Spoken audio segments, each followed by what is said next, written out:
옆에 사람에게 주의 사랑으로 사랑합니다. 좀 인사합시다. 자, 오늘 이 성가대의 찬양에 여러분도 그렇지만 저도 은혜를 많이 받았습니다. 사실 물론 이 곡조가 여러 가지가 있지만 이 가사 자체가 참 놀라운 것이죠. 제가 중학교 때 이 가사를 처음으로 듣게 되고 충격받았습니다. 겨우겨우 살겠다고 애를 쓰던 저에게 이 가사 내용은 오히려 나를 담대히 주 앞에 들여서 오히려 미움이 있는 곳에 나를 보내서 사랑이 임하게 하시고, 절망이 있으면 나를 보내서 소망이 일어나게 하시고, 다툼이 있으면 나를 보내서 일처 일어나도록 주여 나를 평화의 도구로 써주십시오. 굉장한 고백이었습니다. 그래서 이것을 누가 썼는가 알아보려고 살펴서 바로 프란시스가 그가 그의 생애에서 이것을 주 앞에 베로나 산에서 고백했다는 사실을 듣고 그 이후로 이 사람에 대해서 엄청나게 많이 읽어봤습니다. 그러면서 언제 나도 저런 고백할 수 있을까 하는데 정말 우리 모두가 다 그런 고백의 삶을 사시길 바랍니다. 할렐루야. 오늘의 말씀은 두려워하지 말라라는 말씀입니다. 사실 성경 말씀 가운데서 여러 차례 말씀하신 것 중에 하나가 바로 이 말씀입니다. 여러분에게 일단 이전에 말씀드렸지만은 성경에서 두려워하지 말라라고 말씀하신 것이 모두 몇 번 나옵니까? 366번 나온다 그랬었죠. 4년에 한 번씩 있는 윤달까지 포함해서 매일 아침마다 주께서 우리에게 말씀하시는 말씀입니다. 두려워하지 말라라고 말씀하십니다.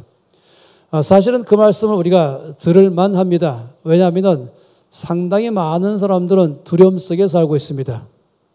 겉으로는 아무런 일이 없는 것처럼 말하지만은 사실은 말할 수 없는 두려움 속에서 많은 사람들이 살아가고 있습니다. 그 두려움은 일반적으로 앞날에 대한 두려움을 갖는 것입니다. 혹시 내가 잘못되지는 아니할까? 혹시 내가 사고당하지 아니할까? 병들지 아니할까? 어려움 당하지 아니할까? 실패하지 아니할까?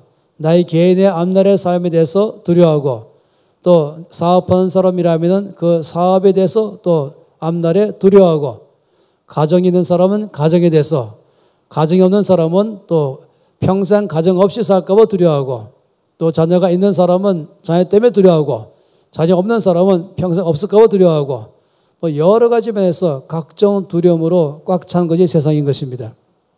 주님 말씀하기를 그런 모든 사람에게 두려워하지 말라라고 말씀하십니다. 두려움은 어떤 경우는 상당히 설득력이 있습니다.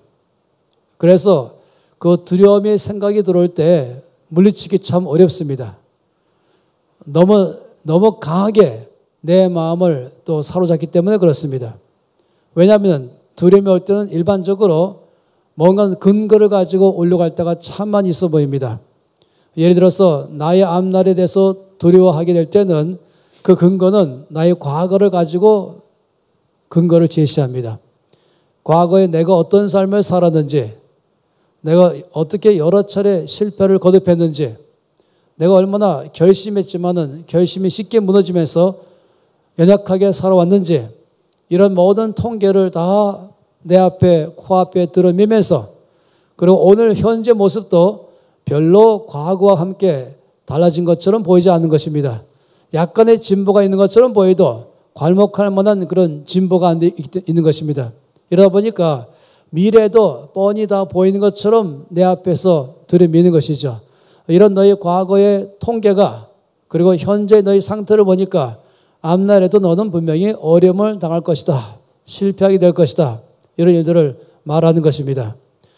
그런 데이터를 갖고도 말하지만은 또 많은 경우는 또 우리가 눈에 보이는 현상들, 우리의 귀에 들리는 여러 가지 이야기들, 또 사건들, 이런 일을 보면서 또 이것도 우리 삶의 두려움을 제시하는 것입니다.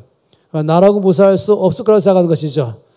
누가 병 들었다더라, 또 누가 사고를 당했다더라, 또 누구의 가족은 어렵게 됐다더라, 또 어떤 사업은 어떻게 됐다더라, 뭐 이런 얘기들을 들을 때는 나라고 여기서 무사할 수 있을 거라고 하는 자신감이 없는 것입니다. 이런 일도 또한 두려움을 심어주게 하는 것이죠. 모든 연역 가운데 결혼한 사람은 결혼한 사람대로, 안 한 사람은 안 한 사람대로, 아이가 있으면 아이가 있는 대로, 없으면 없는 대로 사업하면 사업하는 대로 또 여러 가지 면역 가운데서 그 미래에 대해서 두려울 때가 참 많이 있습니다. 때론 두려움은 말도 안 되게 다가올 때도 있습니다. 때로는 설득력이 있지만 때로는 논리적이지 않을 때가 있습니다. 예를 들어 말하면 성경 말씀 가운데서 가장 강력한 용사라고 말하면 엘리야 선지자입니다. 그는 선지자 중에 선지자라고 부르는 것이죠. 이 엘리야는 바알의 제사장들 또 아세라의 제사장들 850명을 불렀습니다. 갈멜산에서 불렀습니다. 그리고 1대 850으로 그들에게 도전장을 내밀었습니다. 이렇게 말했죠. 너희의 신이 참 신이면 증명해라. 나는 내가 믿는 하나님이 참 신임을 너희 가운데 증명하겠다 했습니다. 그러면서 이렇게 하자. 여기다 제단을 쌓고 각각의 제단을 쌓고 그 위에다가 장작을 벌려놓고 제물을 그 위에 놓은 다음에 기도할 때에 이 제물에 불로 응답하는 그 신이 참 신인 것을 증명하자. 사실상 이 바알과 아스라의 제사장들은 꼼짝 못하는 거예요. 그런 제안에 대해서 뭐 안 한다 그러면 진 것이고 한다 그러니 자신 없지만 하겠다 그랬습니다. 그리고 온 이스라엘 백성들을 다 불러들였죠. 그리고 오늘 결정해라. 너희가 언제까지 하나님과 바알 사이에서 머뭇머뭇하면서 이쪽에 끼웃 저쪽에 끼웃하냐. 어디 양쪽에 발을 대놓고 왔다 갔다 하냐. 오늘 결정해라. 오늘 누가 참된 신인지 누가 내가 섬길 자인지를 오늘 선택하라 라고 하면서 다 바라보라 했었습니다. 그런 다음에 엘리야는 이 850명의 바알과 아스라의 제사장들에게 먼저 말하기를 너희가 먼저 해라. 너희가 먼저 기도해라. 그래서 아침부터 이 850명이 기도했습니다. 생각해 보세요. 이 850명의 기도 소리는 굉장한 소리, 아주 진동하는 소리인 것이죠.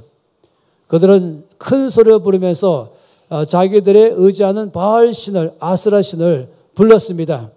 아무 응답이 없었죠. 옆에서 엘리야가 말했습니다. 조롱하면서 말했습니다. 더 크게 불러라.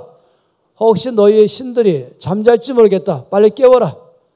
또 더 지나가도 아무 일 없으니까 또 조롱하면서 더 빨리 불러라. 혹시 출타 중일지 모르니까 빨리 오게 하라 했습니다.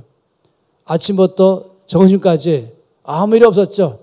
점심을 지나고 점점 오후가 돼가도 아무 일이 없었습니다. 이제 바알과 아스라의 제사장들은 초조해졌죠. 그들은 이제 몸에다가 칼을 막 그었습니다. 그 피가 철철 나게 하면서 피의 의식으로 이제 그들은 무엇인가는 종교 의식을 치렀었습니다. 이제 해가 떨어지기 시작했습니다. 그때까지 아무런 일이 없고 모두가 다 지쳐버렸습니다. 바라보던 사람도 다 지쳐버렸죠. 그때쯤에서 이제 드디어 엘리야가 나섰습니다. 시간적으로 보면은 가장 뜨거운 때가 아니라 이 뜨거운 때가 지나간 해가 떨어질 때부터 엘리야가 나선 것입니다. 그런 사람들에게 명령했죠. 이 제단을 다시금 잘 쌓으라고 말하고 제단 주변에 도랑을 파라 그랬습니다.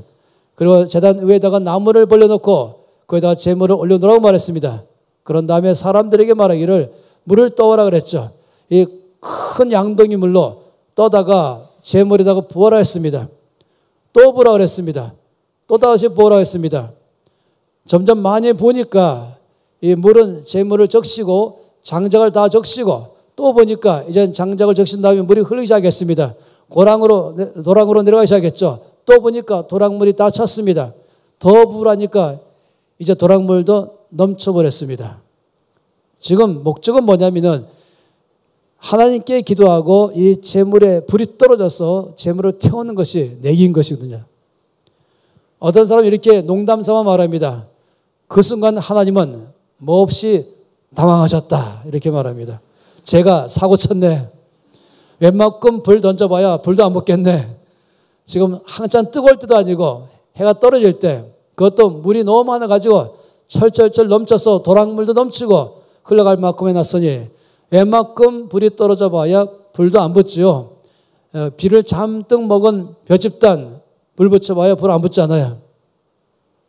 그러나 사실을 말한다면 하늘의 하나님은 몹시 기뻐하셨습니다. 네가 나를 믿는구나 하는 것입니다. 엘리야는 확신이 있었습니다. 나의 하나님은 살아 역사하시는 분이시다. 반드시 응답하는 분이시다. 응답하시되 모든 사람이 다 알 만큼 확실하게 증명하실 것이다. 그러니까 눈치 없이 뭐 이건가 저건가 하면서 아리송하게 역사하는 것이 아니라 누가 보더라도 변명하면까지 할 수 없도록 아무 말 못하도록 하나님 역사하십니다. 할렐루야. 우리 하나님은 그러신 분이신 것입니다. 여러분, 엘리야는 그 하나님께 대한 믿음이 있었습니다. 주께 기도했죠. 기도하자마자 즉시로 주께서 응답하셔서 하늘에서 불이 떨어졌습니다. 재물에 떨어졌습니다. 재물을 태우고 장작을 태우고 더 태워서 얼마큼 불이 뜨고냐면은 도랑의 물을 다 태워버리고 그리고 흙까지 다 타버렸다라고 말했습니다. 모든 백성들이 그 순간 놀라면서 다 봤죠.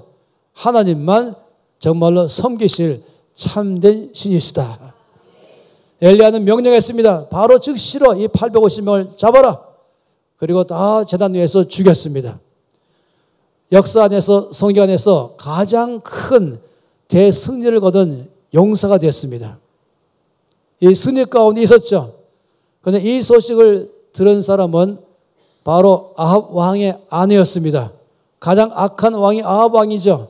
아합 왕이 악했던 이유는 그 아내 때문이었습니다. 그 아내가 이세벨이죠. 이세벨은 이방 여자인데 바로 바알과 아세라를 섬기는 그 나라가 이세벨이 살던 나라인 것입니다.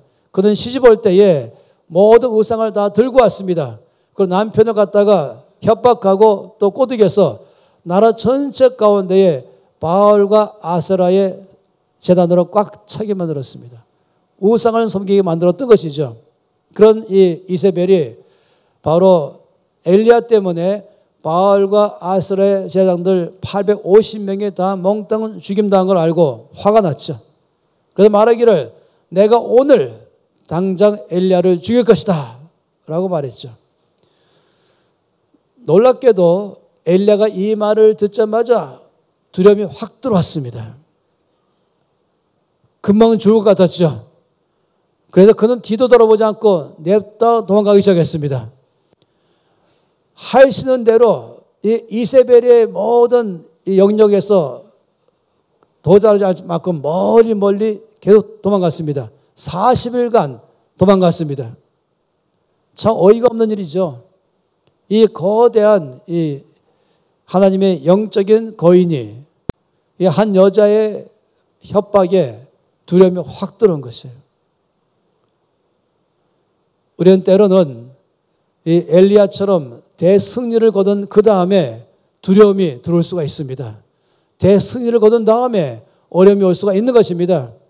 큰 은혜를 받은 다음에 엄청난 은혜를 받으면 이것이 앞으로 평생 갈 것처럼 생각할 때가 있습니다. 내가 받은 은혜, 내가 겪은 은혜, 내가 경험한 하나님의 그 역사하심을 바라보면 얼마나 감격합니까? 얼마나 감사합니까? 그러다 보면 그 다음 날도 이 은혜가 갈 줄 알고 그날은 기도도 안 합니다. 어제까지 받은 은혜가 앞으로 갈 거라 생각하니까 오늘은 좀 쉬어도 괜찮겠지. 오늘은 더 영적인 무장을 해제시키면서 좀 쉬고 놀러 가는 것입니다. 근데 아세요? 절대 그럴 수 없습니다. 이 대 큰 승리를 맛본 그 다음날 더 영적으로 무장해야 되는 것입니다. 더 깨어 있어야 되는 것이에요. 우리는 밥 먹을 때에 아무리 음식을 많이 먹었다 할지라도 자고 나면 다시 배고파지는 것입니다.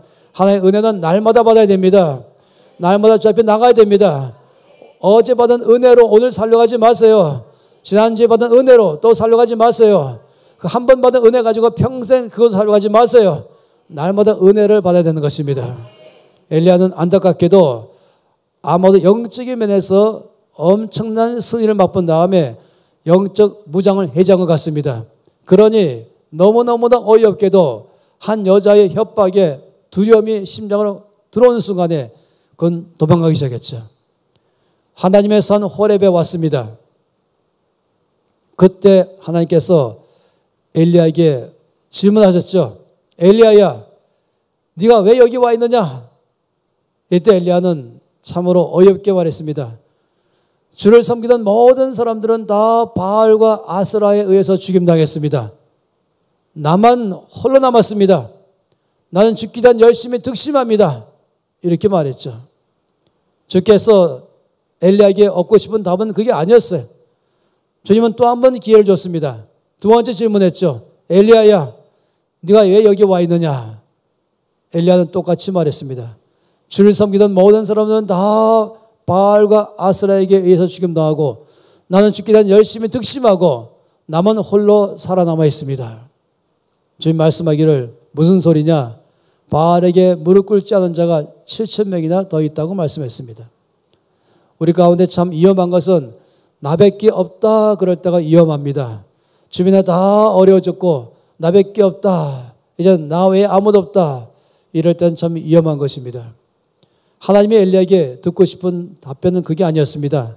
하나님 엘리야에게 겸손한 것을 듣고 싶었습니다. 내가 지금 얼마나 두려운지 어이가 없게도 대승리를 거둔 그 다음에 이세벨의 말 한마디 때문에 두려움에 들어와서 내가 여기까지 도망쳐 왔습니다. 주님 나는 두렵습니다. 주님 저를 도와주십시오. 이렇게 겸손하게 저 앞에 요청하기를 주님은 기대했던 것입니다.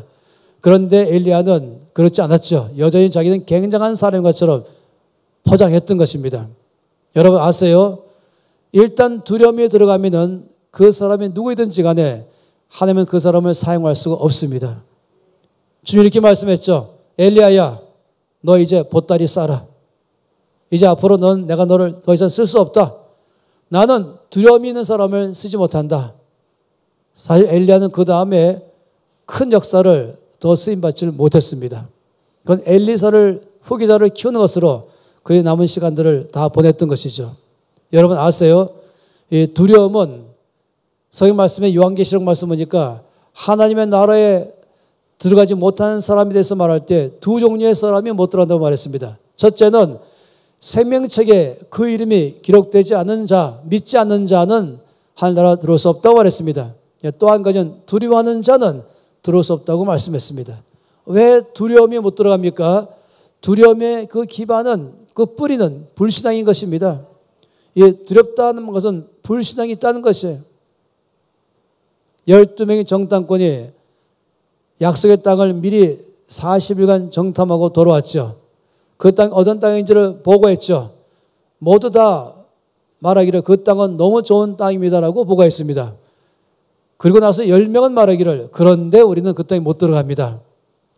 너무 좋은 땅인데 못 들어갑니다. 이것은 사람들에게 굉장한 실망을 주게 하는 것이었어요.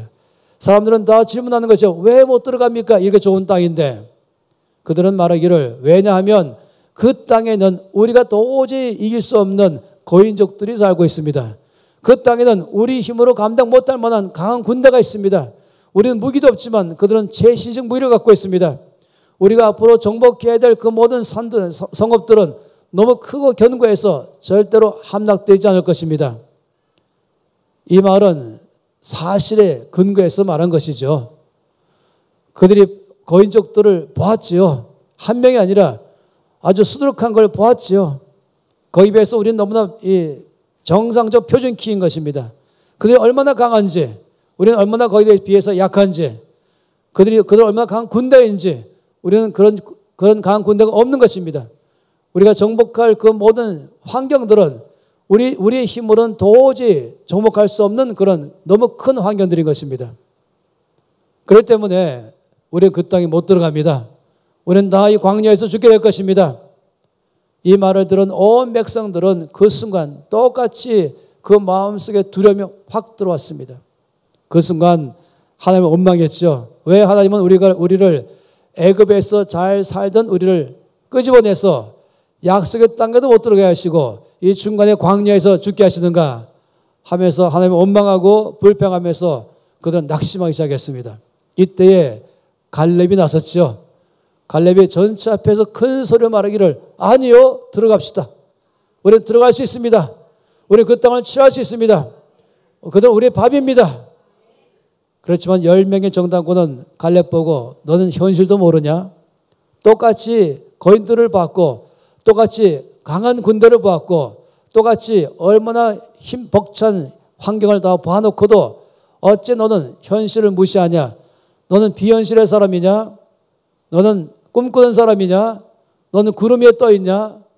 비웃었습니다. 온 백성들조차도 갈렙을 비웃었습니다. 아니 그 넘어서서 아예 분노에 꽉 차니까 돌로 갈렙을 쳐 죽이려고 했습니다. 바로 그 위기 순간에 하나님이 그 가운데 임재하셨죠. 그리고 공정하게 재판하셨습니다. 주님 말씀하기를 10명의 말은 틀렸다 하셨습니다. 갈렙의 말은 옳다라고 말씀했습니다. 참 이해가 안 되는 말씀까지 보이잖아요. 어찌 보면 10명의 말이 옳지 않겠습니까? 우리가 들어갈 땅에 우리가 상대해야 될 대상들은 우리보다 너무너무 큰 존재들이고 우리 힘으로는 도저히 이길 수 없는 사람들이고 우리 능력으로 안 되는 것이고 우리가 싸워야 할 사람들은 너무 강한 군대들이고 우리가 정복해야 될 환경은 우리의 힘으로 도저히 정복할 수 없는 환경들이다. 그러므로 안 됩니다 말하는 건 정상처럼 보이는 것입니다. 그런데 주님은 그들이 틀렸다고 말씀했어요. 그리고 갈렙이 옳다고 말씀했습니다. 왜냐하면 그 10명의 정당권들의 갖고 있는 심각한 문제는 뭐냐면 두려움이었습니다. 우리가 싸워야 될 그 대상에 우리보다 크다는 두려움, 우리가 극복해야 될 환경은 내 힘으로 극복할 수 없다는 것에 대한 두려움, 그 두려움의 가장 기반이 불신앙 아니겠습니까? 왜 불신앙입니까? 왜냐하면 왜 갈렙이 옳다고 말씀했습니까? 이 10명과 달리 갈렙은 그 땅을 들어갈 수 있다는 근거가 있었습니다. 그 근거는 나 자신이 얼마나 강하냐 하는 것이 있는 것이 아니었어요. 환경이 나보다 크다는 것도 인정다 했습니다. 내 능력으로 감당 못하는 것 다 인정했습니다. 그렇지만 갈 수 있다고 말한 이유는 뭐냐면 바로 하나님의 말씀 때문이었습니다. 주님의 약속의 말씀 때문이었습니다. 주께서 이미 오래전에 시작해서 아브라함에게 약속하시고 이삭에게 약속하시고 야곱에게 약속하시고 그리고 다시금 또 모세를 통해 말씀하시면서 내가 약속한 것을 이루기 위해서 이제 너희들을 그 땅으로 데리고 들어가겠다고 말씀했습니다. 따라서 갈렙은 내 능력으로 들어가는 것이 아니라 하나님의 능력으로 들어가는 것이다. 약속하신 하나님께서는 반드시 약속을 지킬 것이다. 약속은 하나님은 전능하시다. 내 힘으로 그 땅 들어가는 것이 아니라 우리의 능력이 아니라 바로 약속하신 하나님의 능력으로 그 땅에 우리는 들어가게 될 것이다. 우리가 필요한 것은 우리의 능력이 아니라 우리는 바로 말씀에 대한 믿음이라고 말한 것입니다.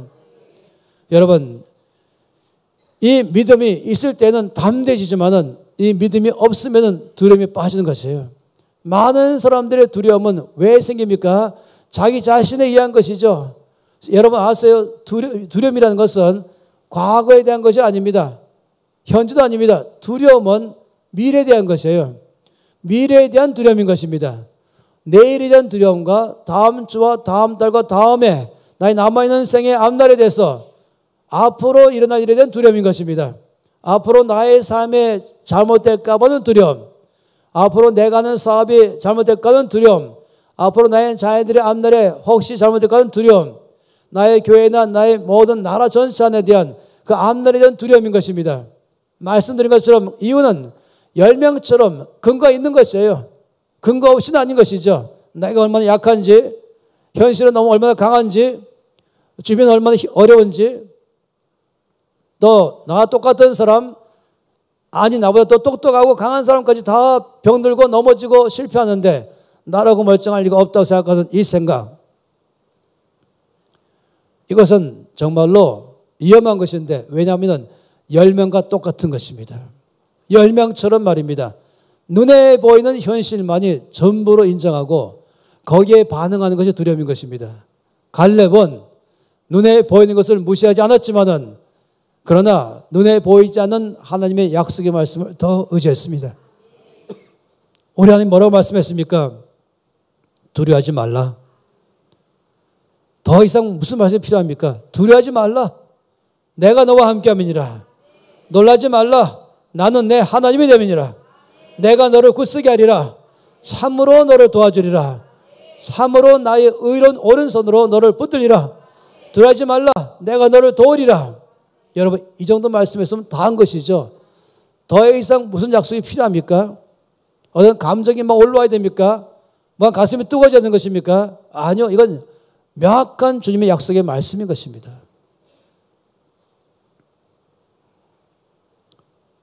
우리들의 삶을 살아가면서 정말로 이 두려움이 너무 많이 올만한 세상이죠. 근데 한 가지 여러분 아셔야 될 것이 있습니다. 오늘이 주일이면은 이제 내일은 월요일이죠. 또 한 주간을 맞게 되죠. 또 곧 있으면은 8월 달이 되죠. 또 조금 더 지나면 이제 2019년 되죠. 이런 내일을 비롯한 앞날의 모든 것을 여러분 아세요? 이 앞날의 모든 시간들에 대해서는 오직 하나님만 주인이십니다. 하나님만 조건이 허락되어 있습니다. 하나님은 과거와 현재와 미래의 주인이십니다. 주님은 내일을 먼저 가 계십니다. 주님은 다음 달과 다음에 먼저 앞서가 계십니다. 주님은 내가 사는 모든 미래의 삶에 먼저 가 계십니다. 그 앞날에 대해서 아시는 분은 하나님이시고 앞날을 계획하시고 역사하는 분은 하나님이십니다. 그런데 원수 마귀는 가끔씩 속이는 것이에요. 우리들도 알 수 있다 이런 식이에요. 점치는 사람들은 오죽 답답하면 점치겠습니까마는, 그런데 점치러 간 사람들은 일단은 어떤 점쟁이든지 그 점치러 온 사람들에 대해서는 비웃어버려요. 왜냐하면 이 사람들은 두려움 때문에 왔거든요. 두려움 때문에 왔다는 것은 그건 이제 앞날에 대해서 왜 두려우면 몰라서 그런 것이에요. 내일이 안 보이거든요. 다음 주가 안 보이는 것이에요. 왜? 안 가봤으니까. 안 보이니까. 미래가 안 보이니까. 내년도가 안 보이니까. 보이는 것은 다른 사람들의 실패와 실수와 여러 가지 사건, 사고만 보이는 것입니다. 그러니 이것이 나에게도 올지 모르겠다는 것이 있는 것이에요. 이런 약점이 있는 것이죠. 그러니까 점쟁이들은 그런 약점을 이용하는 것입니다.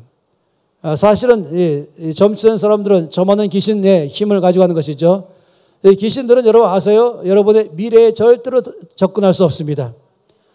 어떤 누구도 여러분의 미래를 알 수 없습니다. 또 들어갈 수도 없습니다. 오직 하나님만 들어갈 수 있습니다.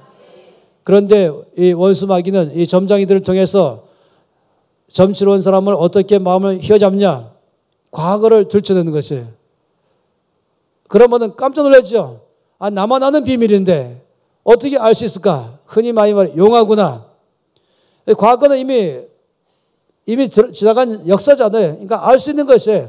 이 어둠의 영은 알 수 있어요. 과거는 알 수 있죠. 다 알 수 있는 것이에요. 단지 미래를 모르는 것이에요. 그런데 나의 과거에 대해서 알아맞추고 또 잊어버렸던 것도 기억나게 하고, 아, 그랬었지. 이러면은 일단은 다 신뢰해버려요. 이 정도 능력이 있다면 미래도 알겠구나. 그래서 무슨 말을 해도 그냥 다 받아들인 것입니다. 그러니까 이제 원수 마귀는 거짓말하면서 별별 미래를 말할 때 늘 그 내용들은 두려워하라, 두려움에 조심하세요, 이렇게 하세요 하는 것이죠.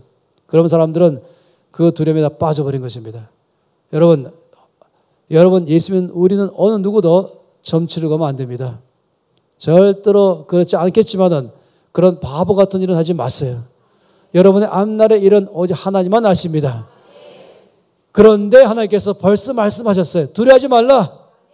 이건 나의 앞날에 두려워하지 말라는 것입니다. 너의 앞날을 두려워하지 말라. 너의 가정의 앞날을 두려워하지 말라. 너의 자녀의 앞날을 두려워하지 말라. 너의 사업의 앞날을 두려워하지 말라. 너의 교회와 너의 나라의 앞날을 두려워하지 말라. 왜냐하면 이 미래의 하나님께서 앞날을 잡고 계시면서 나를 이끌어 가시는 것입니다. 나를 보호하시는 것입니다. 사실상 사람들은 여러 환경 때문에, 말 때문에 두려워하죠. 이 앞날이 안 보이다 보니까 확신 갖고 말하면 그 말이 끌려간다니까요.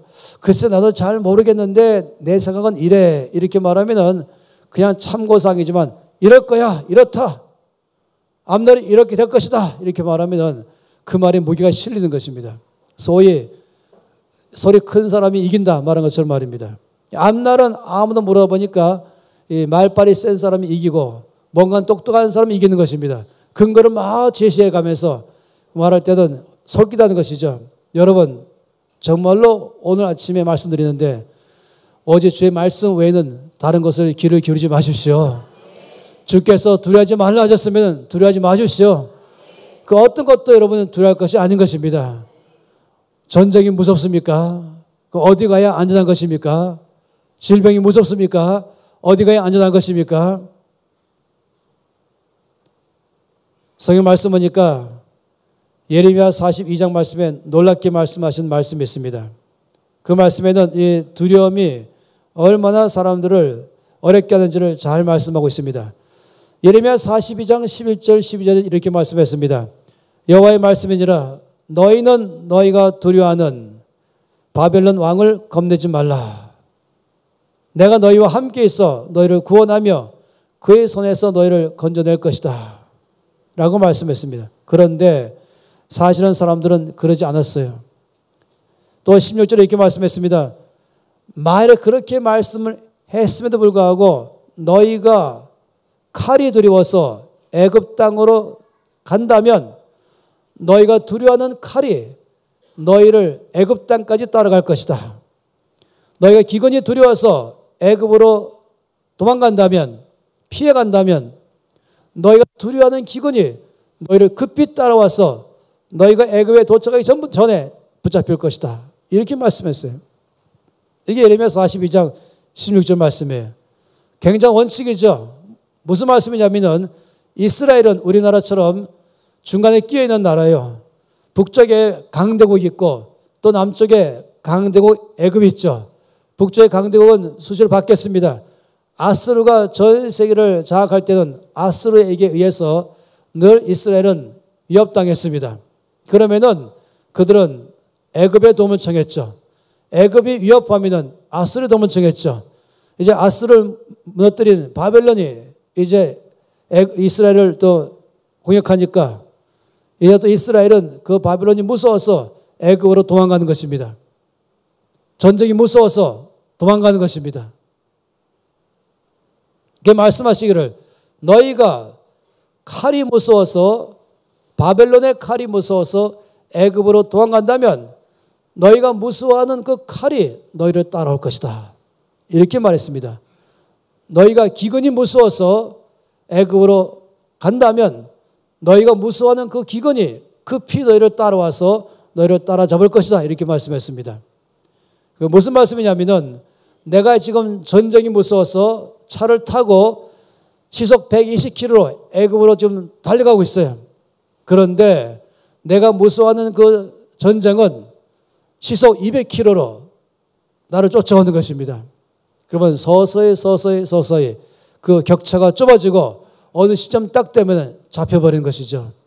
내가 지금 기근이 무서워서 애굽으로 도망가고 있다면 내가 무서워하는 그 기근이 시속 200km로 지금 나를 따라와서 지금 한 120km 달리고 있잖아요. 점점 격차가 좁아지더니 내가 애굽 땅에도 도착하기 전에 그 기근에 의해서 잡힌다고 말한 것입니다.